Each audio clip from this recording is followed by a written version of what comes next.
రోజేమో హిందూ దేవతల్ని దూషిస్తుంటారు, ఇంకొక రోజేమో డ్యాన్సులు చేస్తుంటారు, ఇంకొక రోజేమో ఎల్జీబీటీ పెరేడ్ చేస్తారు, ఇంకో రోజునేమో ఏదైతే హిందువుల్ని ఎలా విడగొట్టాలన్నటువంటి పాయింట్ల గురించిన స్పీచ్లు ఇస్తుంటారు.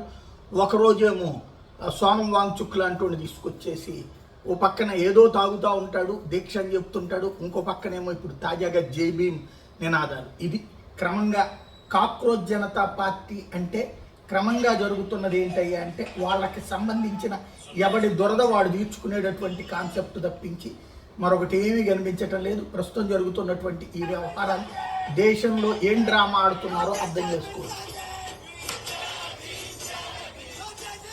ఇందులో నీట్ పరీక్షకి జేబీ నినాదాలకి సంబంధం ఏంటి, నీట్ పరీక్షకి ఎల్జీబీటీకి సంబంధం ఏంటి, నీట్ పరీక్షకి హిందుత్వాకి సంబంధం ఏంటి, నీట్ పరీక్షకి వాంగ్చుక్కి సంబంధం ఏంటి, నీట్ పరీక్షకి సంబంధించినటువంటి అంశాలు పక్కకి వెళ్ళిపోయి ఏయో అంశాలు తెర మీదకి తెచ్చుకుంటున్నటువంటి పరిస్థితి అయితే కనబడుతోంది. ఇంకొక వైపున వీటిట్లలో జరుగుతున్నటువంటి వ్యవహారాల్ని ఎలాగ కంట్రోల్ చేయాలో అర్థం కాక అభివృద్ధికే బ్యాచ్ వచ్చేటప్పటికి ఈరోజు ఉపన్యాసాలు అయితే ఇస్తున్నారు. కేవలం వీళ్ళకి ప్రచారం మాత్రమే నడుస్తుంది. జనం రాకున్నా జనం లేకున్నా ప్రచారం మాత్రం బాగా చేస్తున్నారు.